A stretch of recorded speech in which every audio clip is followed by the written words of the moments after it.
A very good Sunday morning to you. Now, after a rather damp opening to the Paris Olympics opening ceremony, that's come under a barrage of criticism, from the slow winding procession to a strange interpretation of a Last Supper tableau. Was the daring and unusual ceremony a damp squib? Well, joining me now to discuss this is the French member of the European Parliament for the Reconquête Party, Sarah Knafo. Sarah, thank you so much for making the time for us this morning. First of all, Friday started with an extraordinary act of coordinated arson before anyone made any move on the opening ceremony at all. Do we know anything about who is to blame yet? In any case, the government is not saying. Far-left organizations have been mentioned as being responsible. And I have to say, I would not be surprised at all.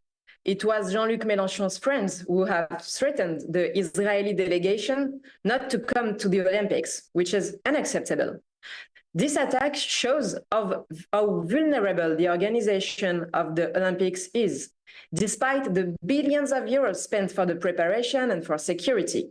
It shows that despite Macron's best efforts, the underlying reality of French society today is there. We are so divided because of Macron's policies and his predecessors' policies that we need 50,000 policemen to secure our capital. Is this a society at peace? No.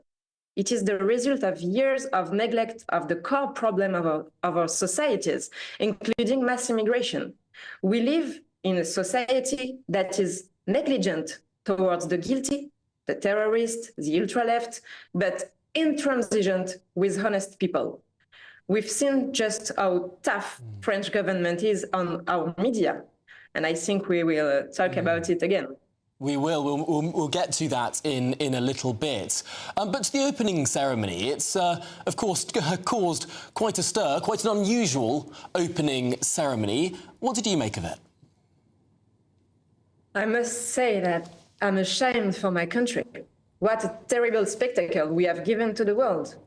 I don't recognize myself in what was portrayed of my country during this ceremony. Where was the beauty and the pride of our history? I would have had a million ideas to give to the show's designer, but too bad they didn't call me. In reality, the organizers tried to push a progressist, woke agenda, as you said.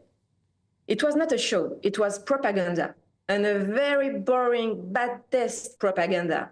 The ceremony was about how Macron sees France, not about what France really is, deeply. It was a series of boring cliches about diversity, transgenderism, and multiculturalism. Like, it was a political show. This is not France. There was quite a lot of French culture in there. We saw the Louvre, we saw the most popular French language singer, and of course, at the end, of the light show on the Eiffel Tower was tremendous. Surely that's something to be proud of. Yeah, you're right. The beautiful images of Paris, our capital, and our national anthem were beautiful. Because they can do everything they like to our bridges and monuments, but these marvelous bridges and monuments continue to dazzle the world. Now, I think that we need to move on from this appalling ceremony. What is important for me now is the athletes and the competition. I look forward to see the athletes competing, and I'm very happy and now very proud that France already won its first gold medal yesterday with the rugby. Well done to them. Now, of course, the tableau of the Last Supper that we saw on one of the bridges has caused a huge amount of controversy online. Some people are saying it's blasphemous, and that's leaving aside the fact that it's a representation of an Italian scene by an Italian painter. I'm not quite sure how related to France it's supposed to be. But I suppose, on the other hand, there is a proud and strong French tradition of putting two fingers up to authority and to religion and promoting sort of mockery in a way. Isn't this precisely what France has been about since 1789? Very interesting question. What it demonstrates is that these people do not respect our history as French people. You can criticize any religion in France, you're right. But the real problem is the fact that these people would not do this for other religions, and particularly Islam.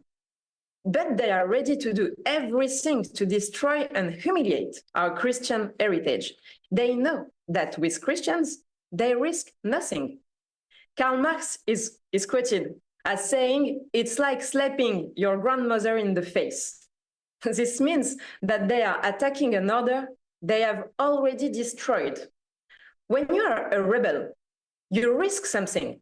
Take Solzhenitsyn. It took courage to denounce the Soviet Union, and he paid a heavy price for it. At this ceremony, we had rebels applauded by the President of the Republic and praised by the press. They are the most subsidized rebels in the world, from every public purse and every organization. In short, their rebellion is an official rebellion. And yet, do you not look at some of this criticism that's talking about all of this blasphemy and how outrageous it is and think, is this not the country of Voltaire? Is this not a proud French tradition to be, well, quite blasphemous? You know, I can say that in the past, being subversive meant to be against the norm. Today, being subversive is the norm. So they are official rebels. OK, well, we're going to move on to this question of the French broadcast regulator now. Of course, it's shut down a television channel that happened to be owned by a Conservative. What on earth is going on here? Yeah, there is an attempt in France to shut down free speech, particularly towards the right. The regulator's decision is part of that. C8, this is the channel you are talking about, has been cancelled by the state because it dared to showcase different views on the political situation and on the problems that France is facing. This is ironic because most of the media landscape in France is dominated by the left. Take the public broadcaster, Radio France. It is openly anti-right, and yet they are not being investigated or even criticized because they are on the right side of the political discourse. So there is a double standard. According to me, it shows that the system is desperate. They can't fight us using regular methods, so they attempt to stop us from reaching the French public.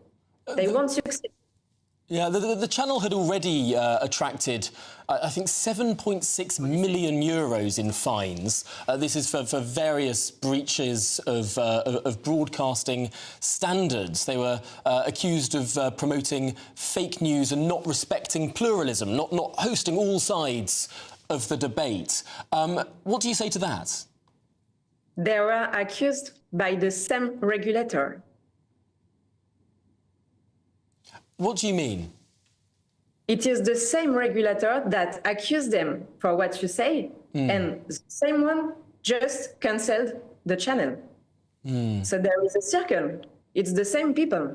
Firstly, the chairman of the French broadcast regulator is appointed by the president.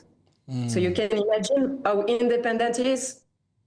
Some in the current government in France have called for the cancellation of C8 license.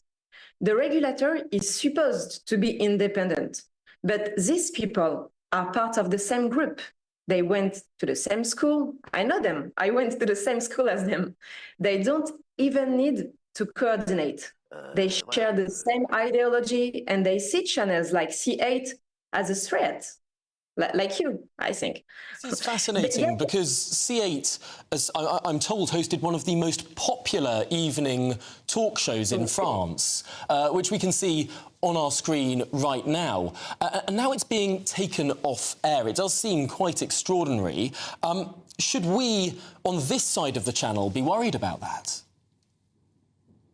Yeah, I think that this problem goes well beyond France's borders. All across Europe, the system feels threatened and is reacting in a more and more restrictive, illiberal way. It is sick to see the state and regulators being involved in judging what is politically right and wrong. Who are they? Who elected them? We have a new Holy Inquisition that is killing freedom of speech. And yes, I've heard that GB News is also targeted. For me, it would be unacceptable if you are being stopped to broadcast for political reasons. The United Kingdom is the birthplace of democracy and parliament. It would be ironic if it's also the place where it dies. Well, let's hope that doesn't happen. Sarah, thank you so much for joining us and talking through those issues. Really appreciate your time. Sarah Knafo there, Member of the European Parliament in France. Now, still ahead, will Britain bring back gold?